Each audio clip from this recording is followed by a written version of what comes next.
Current affair ડિસ્કશનમાં આગળ વધીએ. Recently Pandurang ખાનખોજે ન્યૂઝમાં આવી ગયા છે. દોસ્તો, તેઓ ગદર પાર્ટી જે છે તેની સાથે સંકળાયેલા એક ક્રાંતિકારી છે. ન્યૂઝ શું છે? તો ન્યૂઝ એમ છે કે આપણા જે સ્પીકર છે ઓમ બિરલા, તેઓ રિસેન્ટલી મેક્સિકોની વિઝિટ કરવાના છે. ત્યાં જ પાંડુરંગ ખાનખોજે જે આપણા ફ્રીડમ ફાઇટર છે તેમના સ્ટેચ્યુને અનવીલ કરશે. વાત કરી લઈએ આપણે પાંડુરંગ ખાનખોજે વિશે. તો દોસ્તો, 1789 જે ફ્રેન્ચ ક્રાંતિ શરૂ થઈ હતી, ફ્રેન્ચ ક્રાંતિ બેઝિકલી આ ફ્રેન્ચ ક્રાંતિ શું હતી? તો 1789માં યુરોપની અંદર મોનાર્કી દૂર કરવા માટે એક ચળવળ શરૂ કરવામાં આવી હતી. મોનાર્કીમાં તમે જુઓ છો અહીંયા મોનો શબ્દનો મતલબ થાય છે એક, એટલે કે કોઈ એક વ્યક્તિ દ્વારા શાસન કરવામાં આવતું હતું. યુરોપમાં એ સમયમાં અલગ અલગ કિંગ્સ થઈ ગયા હતા તેમના દ્વારા, તો તેને અબોલિશ કરી દેવામાં આવ્યું અને ઇનડાયરેક્ટલી એક લોકશાહી જેવી ડેમોક્રેટિક પદ્ધતિ અમલમાં લાવવામાં આવી 1789થી 99ના સમયગાળામાં, જેને કહેવાય છે ફ્રેન્ચ ક્રાંતિ. આ ફ્રેન્ચ ક્રાંતિથી પ્રભાવિત થયા પાંડુરંગ ખાનખોજે. પાંડુરંગ ખાનખોજે. તો દોસ્તો, આ જે છે ક્રાંતિકારી, તેમની વાત અત્યારે ડિસ્કસ કરીએ. દોસ્તો, પાંડુરંગ ખાનખોજે જે છે તે જનરલી ઘણા બધા ઇવેન્ટથી ઇન્સ્પાયર થાય છે, ઘણા બધા લોકોથી તેઓ ઇન્સ્પાયર થાય છે. જેમ કે તેઓ મળે છે દયાનંદ સરસ્વતીને. તો આ સ્વામી દયાનંદ સરસ્વતી જે છે તેમના દ્વારા જ આર્ય સમાજની સ્થાપના કરવામાં આવી હતી. પછી તેઓ જ્યારે અમેરિકામાં ભણવા માટે સ્ટુડન્ટ વિઝા લઈને જાય છે ત્યારે તેઓ ત્યાં લાલા હરદયાલને મળે છે. દોસ્તો, આ લાલા હરદયાલ જે છે ત્યાં સ્ટેનફોર્ડ યુનિવર્સિટીમાં પ્રોફેસર તરીકે કાર્ય કરતા હતા. પેટ્રિયોટ તરીકે તેઓ ન્યૂઝપેપર દ્વારા લોકોમાં અવેરનેસ ફેલાવતા હતા કે ભારતમાં પણ રેવોલ્યુશનની જરૂર છે.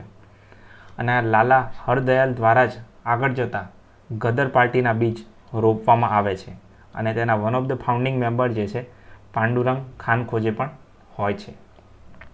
દોસ્તો, ત્યારબાદ અમેરિકામાં સમય પસાર કર્યા બાદ ત્યાંથી તેમને ડિપોર્ટ કરી દેવામાં આવ્યા.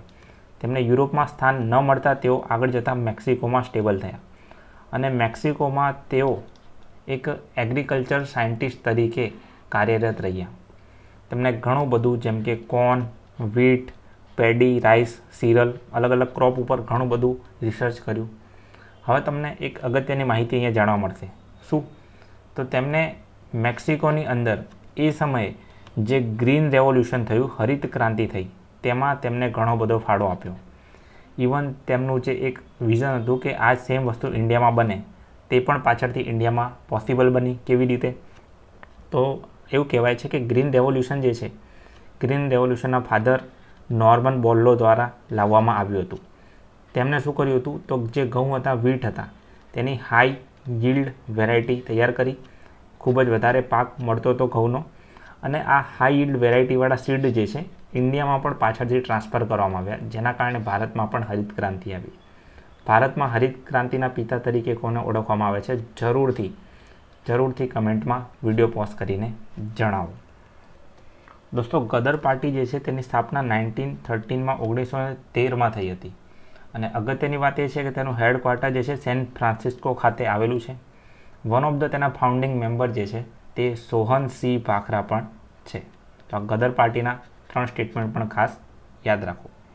તો અહીંયા ઇમ્પોર્ટન્ટ પર્સનાલિટીની વાત કરી છે, તેના આધારે આપણે હાલમાં જે પર્સનાલિટી ન્યૂઝમાં આવી છે તેની ડિસ્કશન કરી. નેક્સ્ટ આર્ટિકલ તરફ મૂવ કરીએ. નેક્સ્ટ છે જલ જીવન મિશન. દોસ્તો, ફરી એકવાર ન્યૂઝમાં આવી ગયું છે જલ જીવન મિશન. સૌથી પહેલાં છે લોન્ચિંગ ડેટ 15 ઓગસ્ટ 2019. આપણે હજુ જોયું જ હતું કે હરઘર જલ જે છે સર્ટિફિકેટ આપવામાં આવ્યું. રાજ્ય છે ગોવા અને યુનિયન ટેરિટરી છે દાદરા નગર હવેલી. પરંતુ બહુ જ ઇમ્પોર્ટન્ટ સ્કીમ હોવાના કારણે આના બધા જ કોમ્પોનન્ટ તમારે યાદ રાખવા જરૂરી છે. શું આના કોમ્પોનન્ટ છે? સૌથી પહેલાં જલશક્તિ મંત્રાલય દ્વારા તેને અમલમાં લાવવામાં આવશે. આ ઉપરાંત અગત્યની વાત અહીંયા યાદ રાખવાની છે કે તેની ફંડિંગ પેટર્ન કઈ રીતની છે. તો સેન્ટર જે છે તે હિમાલયન અને ઉત્તર પૂર્વના જેટલા પણ રાજ્યો છે, નોર્થ ઇસ્ટના સ્ટેટ, ત્યાં 90-10 રેશિયોમાં પાર્ટનરશિપ કરશે, જ્યારે બીજા બધા રાજ્યો સાથે 50-50 પાર્ટનરશિપ કરશે. એટલે કે કેન્દ્ર અને રાજ્ય જે છે એ ફંડની અંદર 50-50 પાર્ટનરશિપ કરશે, જ્યારે યુનિયન ટેરિટરીમાં કમ્પ્લીટલી ફંડિંગ સેન્ટર ગવર્મેન્ટ જ કરશે. તો ફંડિંગ પેટર્ન એક ઇમ્પોર્ટન્ટ ફેક્ટર છે. અને બીજું કે કયા વર્ષમાં યોજના શરૂ થઈ હતી, તેનું નિર્ધારિત લક્ષ્યાંક વર્ષ છે 2024-2022 સુધીમાં ગુજરાત કમ્પ્લીટ કરી લેશે. અને આ હાલનો એક ફેક્ટ જે ન્યૂઝમાં જોવા મળે છે. તો દોસ્તો, આ મેજર કમ્પોનન્ટ્સ જનરલી પૂછાતા નથી, પરંતુ ક્યારેક પૂછાઈ જાય અથવા તમે મેન્સમાં પણ કોટ કરી શકો છો. તે હિસાબથી આ ઇન્ફોગ્રાફિકનો તમે સ્ક્રીનશોટ પણ લઈ શકો છો. ચલો નેક્સ્ટ, વેરી ઇમ્પોર્ટન્ટ, આપણે ઓશન બાયોડાયવર્સિટી પેક્ટને રિસેન્ટલી ડિસ્કસ કરી ચૂક્યા છીએ. ઓશન શું છે, સી શું છે, એક્સક્લુઝિવ ઇકોનોમિક ઝોન શું છે, આ દરેક વસ્તુ આપણને ખ્યાલ છે. પણ તમને ખ્યાલ છે કે આ વોયેજ એટલે શું? What is voyage? આ સી ફેરર કોને કહેવામાં આવે છે? સી ફેરર બેઝિકલી દરિયાઈ સફરને વોયેજ કહેવામાં આવતું હોય છે. અને આ સફર કરનારા જે વ્યક્તિ હોય છે તેને સી ફેરર કહેવામાં આવે છે. કે દરિયાની અંદર જેટલા પણ લોકો ટ્રાવેલ કરે છે તેને સી ફેરર તરીકે ઓળખવામાં આવે છે. જનરલી તે શિપિંગ સાથે સંકળાયેલો એક ટર્મ છે. એક્ઝામ્પલ તરીકે, મુંબઈમાંથી કોઈ એક કાર્ગો શિપ જે છે ઈરાનના ચાબાર પોર્ટ ઉપર જાય છે, તો તેની અંદર અમુક અમાઉન્ટમાં અમુક લોકો હશે જેને કહેવાય છે સી ફેરર.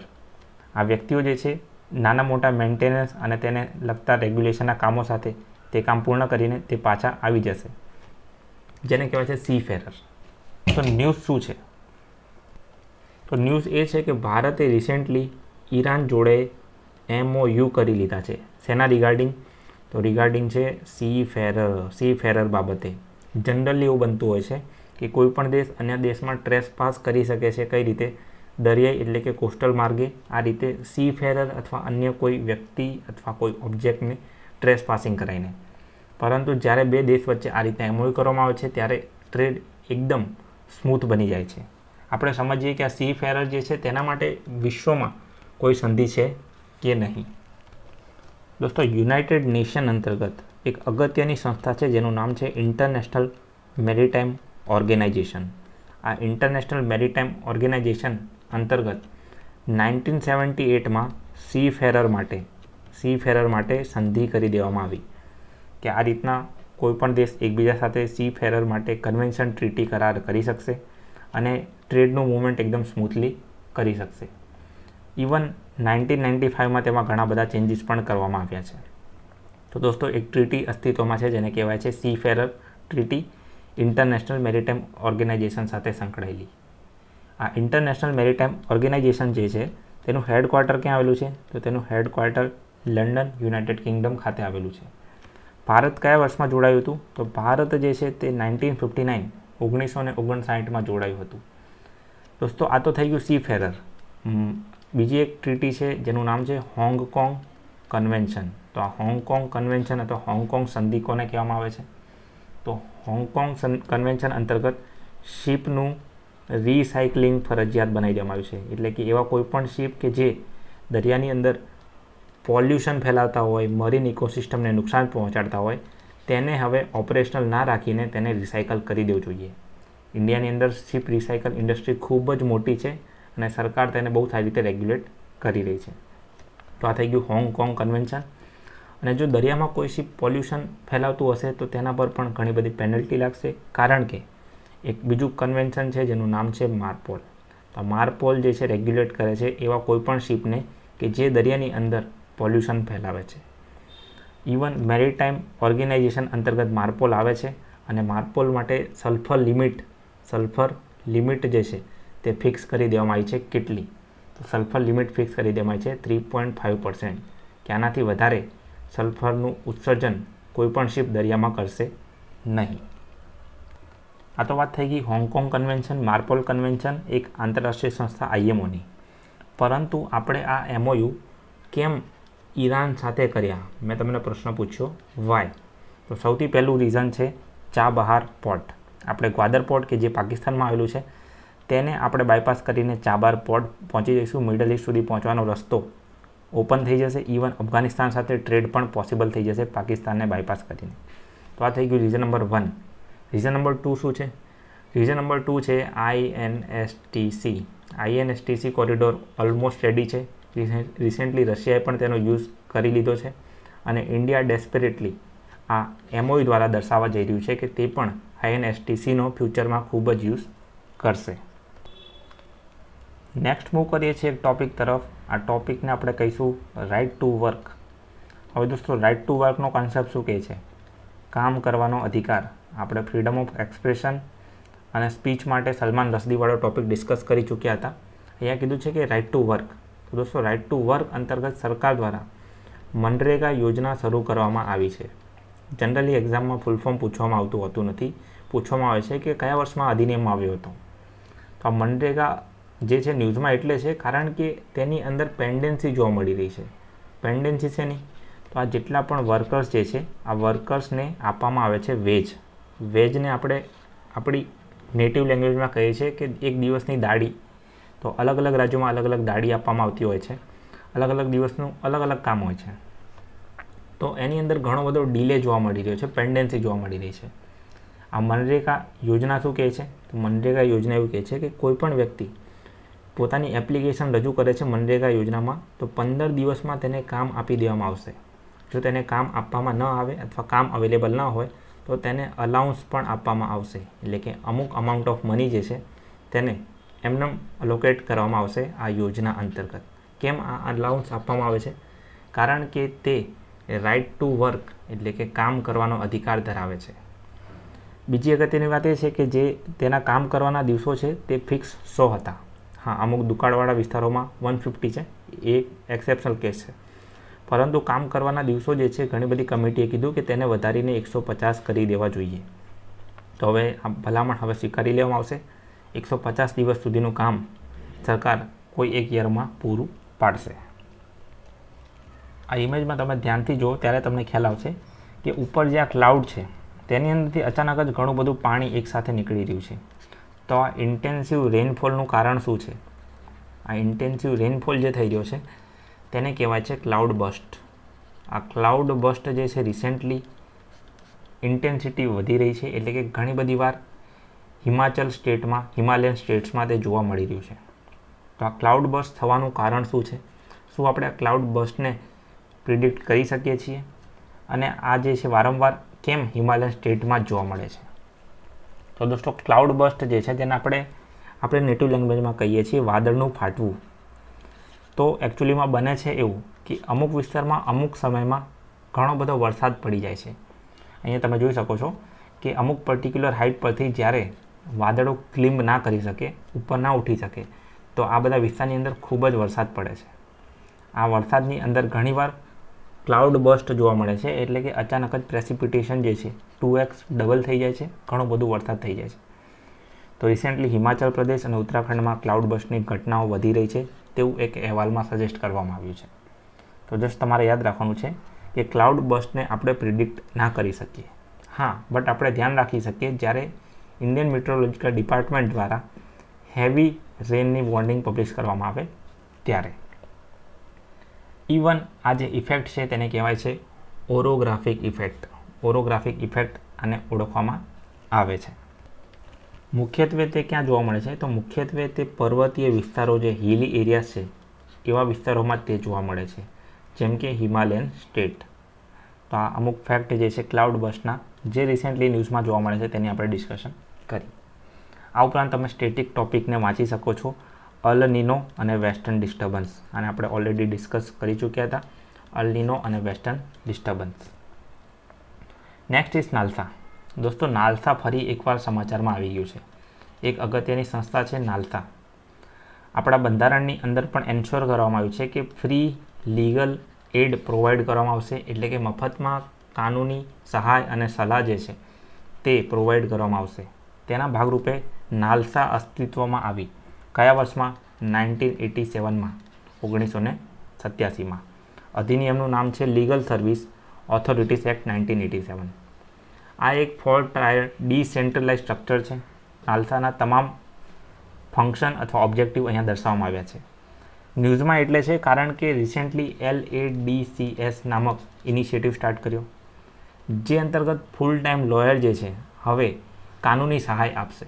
તો ખૂબ જ સારો ઇનિશિયેટિવ સ્ટાર્ટ કરવામાં આવ્યો છે જેને કહેવાય છે LADCS, જે અંતર્ગત ખાલી તમારે યાદ રાખવાનું છે કે ફૂલ ટાઈમ લીગલ લોયર જે છે એ એડવાઇસ આપશે લીગલી એટલે કે કાનૂની. નેક્સ્ટ ટોપિક છે ફોરેવર કેમિકલ. દોસ્તો ફોરેવર કેમિકલ કોને કહેવામાં આવે છે? તો એવા કેમિકલ કે જે હંમેશા માટે જીવિત રહે છે. ઇવન સાયન્ટિસ્ટો કહે છે કે તે પૃથ્વી પર 1000 વર્ષ કરતાં પણ વધારે સમય સુધી જીવિત રહે છે. અચ્છા, તો આ કેમિકલનું નામ શું છે? આ કેમિકલનું નામ છે પર એન્ડ પોલીફ્લુરો આલ્કાઇલ સબસ્ટેન્સીસ.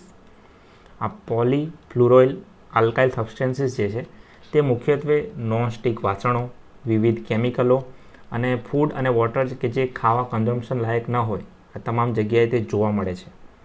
ન્યૂઝ એ હતા કે તે રિસેન્ટલી રેનફોલ પછી જમીનના જે સેમ્પલ લેવામાં આવ્યા ત્યાં ફોરએવર કેમિકલ જોવા મળ્યા છે. દોસ્તો, આ ફોરએવર કેમિકલનું સાયન્ટિફિક નામ યાદ રાખવાનું છે, તે કઈ જગ્યાએ જોવા મળે છે તે યાદ રાખવાનું છે. તેનાથી થતી અસરો ઇમ્પોર્ટન્ટ નથી, ખાલી યાદ રાખવાનું છે કે આ ફોરએવર કેમિકલ શું છે, તેનું બેઝિક્સ શું છે.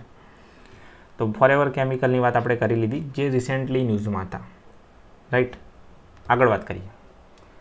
હવે આ ફિશ જોઈને તમને કદાચ એવું લાગતું હશે કે આ ફિશને આપણે કદાચ કન્ઝર્વ કરવાના હોઈશું અથવા આ ફિશ એન્ડેજર્ડ થઈ ગઈ હશે, એટલે કે લુપ્ત થઈ ગઈ હશે. પરંતુ ના, અહીં એક ઓપોઝિટ સિનારીઓ બની રહ્યો છે. આ ફિશનું પ્રમાણ જે છે રિસેન્ટલી આનું પ્રોડક્શન જે છે ખૂબ જ વધી ગયું છે, જે એક ખૂબ જ સારા સમાચાર છે. ઘણા બધા દેશો જેમ કે જાપાન, રશિયા, ઇન્ડિયા, અલગ અલગ દેશો દ્વારા પહેલ કરવામાં આવી હતી અને ફાઇનલી આ ફિશનો બાયોમાસ વધ્યો છે, ફિશનું પ્રમાણ પણ વધી ગયું છે. તો પ્રશ્ન એ છે કે આ ફિશનું નામ શું છે? What is the name of this fish? Pacific bluefin tuna, PBT તરીકે યાદ રાખી શકો છો. તેનું આખું નામ છે પેસિફિક બ્લુફિન ટુના. વિશ્વમાં મોટા પાયે સી ફૂડના ભાગરૂપે તેનું કન્ઝમ્પશન કરવામાં આવે છે. રિસેન્ટલી તેનું પ્રમાણ ખૂબ જ ઘટી ગયું હતું, પરંતુ અલગ અલગ દેશોએ કન્ઝર્વ કરી ફરી એકવાર તેના બાયોમાસમાં વધારો થયો છે. જોવા ક્યાં મળે છે? તો તે જનરલી નોર્થ પેસિફિકમાં જોવા મળે છે, નોર્થ પેસિફિક સીમાં. તે ઘણીવાર માસ નેસ્ટિંગ માટે સાઉથ પેસિફિકમાં પણ જાય છે. એટલે આ રીતે તે નેટિવ છે પેસિફિક ઓશન સાથે. દોસ્તો, ઓવરફિશિંગના કારણે તેના સંખ્યામાં ઘટાડો થયો હતો, પરંતુ કન્ઝર્વેશનના કારણે તેની સંખ્યામાં પાછો વધારો થઈ ગયો છે. આની પહેલાં આપણે વાત કરી હતી તિલાપિયા ફિશ વિશે. દોસ્તો, તિલાપિયા જે છે એક્વાકલ્ચરમાં ડિસ્કસ કરી ચૂક્યા હતા. તો મને જણાવો કે આ તિલાપિયા ફિશ અથવા તિલાપિયા માછલી જે છે તે ફ્રેશ વોટર ફિશ છે કે તે સોલ્ટ વોટર ફિશ છે? આપણે આ ટોપિકની ડિસ્કશન ઓલરેડી કરી ચૂક્યા છીએ. તમારી સામે ઓપ્શન છે fresh water fish, salt water fish, option C A and B both અને D નન. તો મને જરૂરથી જણાવો કે આ તિલાપિયા ફિશ જે છે તે કયા પાણીમાં જોવા મળે છે. ઓકે, એક નાનો એવો ટોપિક હતો. દિલ્હી જે છે, દિલ્હીમાં એક્સાઇઝ ડ્યુટી માટે એક બિલ રજૂ કરવામાં આવ્યું છે, લિકર બિલ. તો આ ઇમ્પોર્ટન્ટ ટોપિક ન હોવાના કારણે તેને કવર નથી કર્યો, પરંતુ મને જણાવો કે આ એક્સાઇઝ ડ્યુટી અને કસ્ટમ ડ્યુટી આ બંનેમાં ફરક શું છે? એક્સાઇઝ ડ્યુટી અને કસ્ટમ ડ્યુટી. તો દેશની અંદર કોઈપણ ગુડ્સ અને સર્વિસના સેલ અને પ્રોડક્શન ઉપર જ્યારે ટેક્સ લાગુ કરવામાં આવે ઇનસાઇડ ધ કન્ટ્રી, ત્યારે તેને કહેવાય છે એક્સાઇઝ ડ્યુટી. પરંતુ આઉટસાઇડ ધ કન્ટ્રી એટલે કે બહારથી આવતી કોઈપણ ગુડ્સ અને સર્વિસ પર ટેક્સ લીવાઈ કરવામાં આવે આઉટસાઇડ ધ કન્ટ્રી, ત્યારે તેને કહેવાય છે કસ્ટમ ડ્યુટી. તો એક્સાઇઝ ડ્યુટી અને કસ્ટમ ડ્યુટીનો ફરક તમને ખ્યાલ આવી ગયો. તો રિસેન્ટલી દિલ્હી ગવર્મેન્ટ દ્વારા જે લિકર ઉપર એટલે કે આલ્કોહોલ ઉપર એક્સાઇઝ ડ્યુટી લેવામાં આવે છે તેને હવે રેગ્યુલેટ કરવામાં આવશે નહીં, એટલે કે કમ્પ્લીટલી પ્રાઇવેટ સેક્ટરને અક્વાઝિશન કરવા દેવામાં આવશે, જેમાંથી ઘણું બધું રેવન્યુ જે છે ગવર્મેન્ટ પ્રાપ્ત કરી લેશે. પરંતુ આ બિલ જે છે ઇમ્પોર્ટન્ટ નથી આપણા એક્ઝામ પોઈન્ટ ઓફ વ્યૂથી, એટલે મેં જસ્ટ તમને જણાવ્યું કે એક્સાઇઝ ડ્યુટી અને કસ્ટમ ડ્યુટી બંનેમાં ફરક શું છે. દોસ્તો, આ વિડીયો તમે જો પ્રથમવાર જુઓ છો તો ચેનલને જરૂરથી સબસ્ક્રાઈબ કરો. વિડીયો ગમ્યો હોય તો જરૂરથી લાઇક કરો અને સબસ્ક્રાઈબ કર્યા બાદ બેલ આઇકન પર જરૂરથી ક્લિક કરો. આ ઉપરાંત 1000 કરતાં પણ વધારે PDF જો તમે ડાઉનલોડ કરવા માંગો છો તો ટેલિગ્રામ ચેનલમાં જોડાઈ જાઓ.